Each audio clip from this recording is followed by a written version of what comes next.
They say in this world, you must be careful who you laugh with, who you cry with, and most importantly, who you accept a gift from. Because not every hand that stretches toward you comes with kindness. Some come with chains that bind the soul. Chidera never believed in such warnings. She was a city girl, a vibrant young lady in her 20s, with a heart too trusting for the cruel streets of Lagos. She worked as a fashion designer, known in her neighborhood for her colorful gowns and her generous smile. Everyone loved her, or at least that's what she thought. It all began on a rainy evening. Chidera was rushing home after locking up her shop when a sleek black Jeep pulled up beside her. The tinted window rolled down, and a man she had never seen before leaned out. He was tall, well-dressed, with eyes that seemed to pierce right through her. His voice was smooth, commanding, yet oddly gentle. "Take this, my dear," he said, handing her a small umbrella wrapped in a nylon bag. "You shouldn't walk in the rain." She hesitated. Her mother's voice echoed in her mind. "Not every gift is a blessing, my daughter." But the rain was pouring heavily, and the umbrella seemed like an innocent gesture. With a nervous smile, she stretched her hand and accepted it. From that night, nothing in Chidera's life remained the same. At first, it seemed harmless. The umbrella was beautiful, sturdy, and unlike any she had ever seen.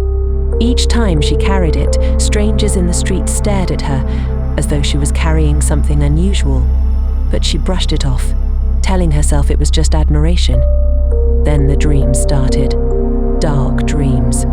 She would see the man from the Jeep standing at the edge of her bed, watching her with those piercing eyes.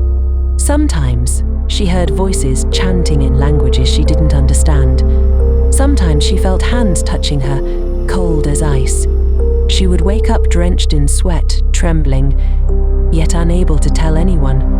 Her business began to grow strangely fast. Customers she had never seen before flocked to her shop, buying dresses in bulk, paying in cash without bargaining. Chidera was overjoyed at first. Wasn't this what she had always prayed for? But the more her wealth grew, the more her health began to fail. She grew pale, weak, and often woke up with strange marks across her arms and legs. One Sunday morning, after collapsing in church, her childhood friend Ifeoma pulled her aside. "Chidera, you're not yourself. Something is wrong with you. Tell me the truth, what's going on?" Tears filled Chidera's eyes, but she shook her head. How could she explain that all this started from a simple umbrella given to her by a stranger? Later that week, her worst fear came true. She was sewing in her shop when the same black Jeep pulled up again. This time, the man stepped out. He looked even more intimidating up close, with a smile that chilled her bones. "You've been enjoying the gifts," he said softly. "Now it's time to fulfill your part." Her blood ran cold. What do you mean?" she stammered. The man's eyes darkened, and he leaned closer. "No gift comes free, my dear.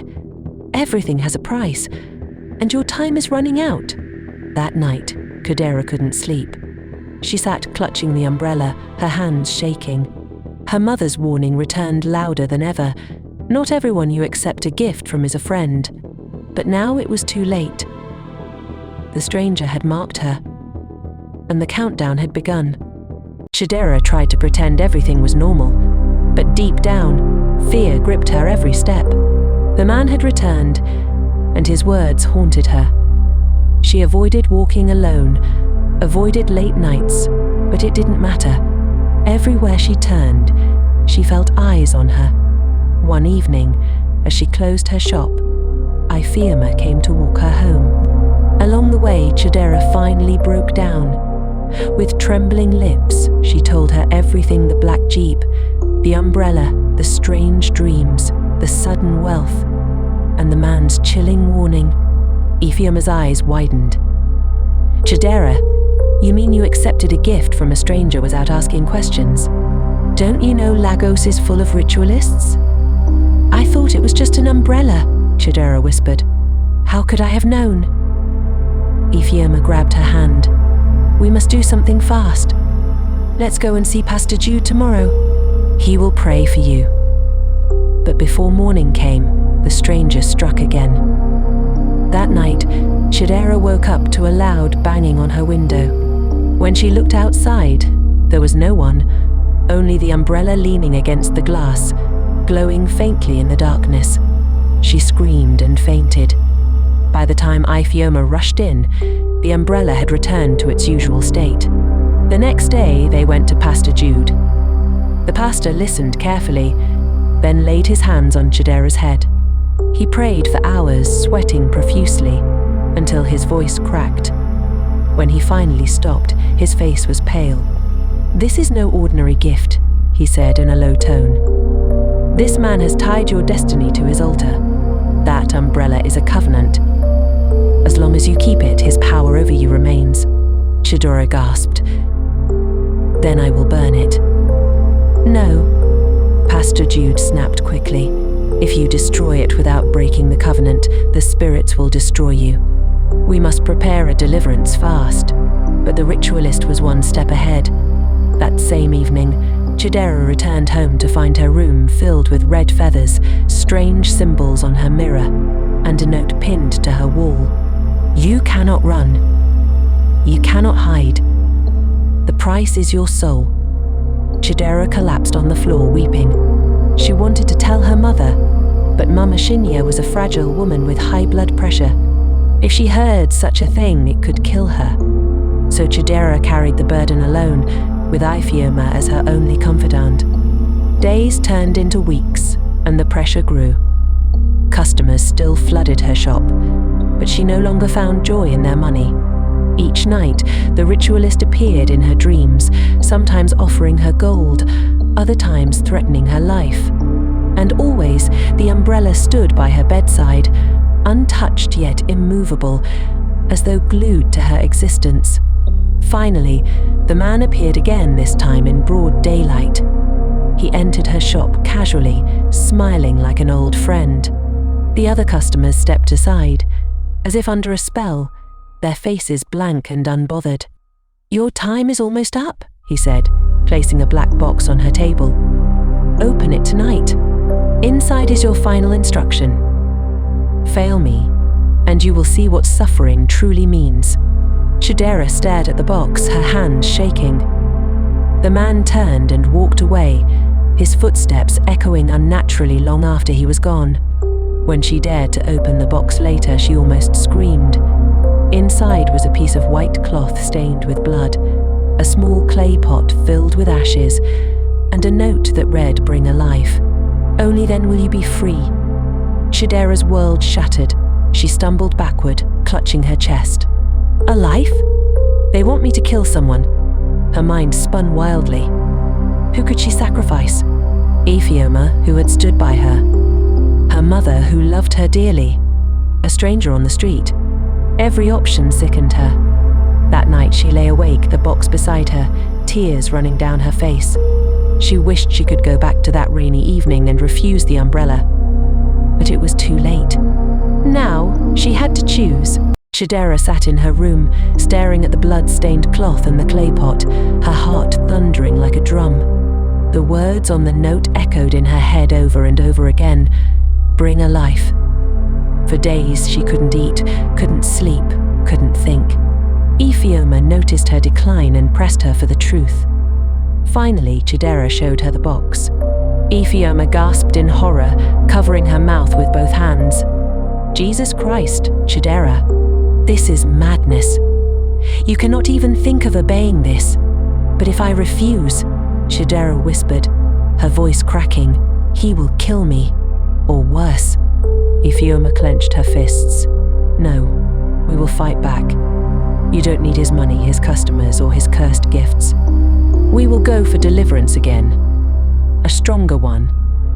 I will not let you fall into his trap." That night, the ritualist came again in her dream. This time his eyes glowed red, and his voice thundered like a storm. "You have 7 days. Fail me, and your blood will be spilled in place of the sacrifice." Chidera woke up screaming. Her mother rushed into the room, but Chidera quickly lied, saying it was only a nightmare. Deep down, she knew the truth, her days were numbered. On the fourth night, as she walked home from work, she felt someone following her. She quickened her pace, but the footsteps behind her matched her speed. Suddenly, a hand grabbed her shoulder. She spun around only to see Ifeoma. Her best friend's face was pale, her eyes swollen with worry. "Chidera, you're not safe anymore. He's watching you even now. We need to act before it's too late." Together they went to Pastor Jude again, but this time he shook his head. "This battle has gone beyond me. He has tied her blood to his altar. We need a higher power, and Chidera herself must be willing to renounce everything." Tears filled Chidera's eyes. "I'm willing, I just don't know how." The pastor gave her a small wooden cross and a bottle of anointing oil. "Keep these with you. When he comes, do not fear.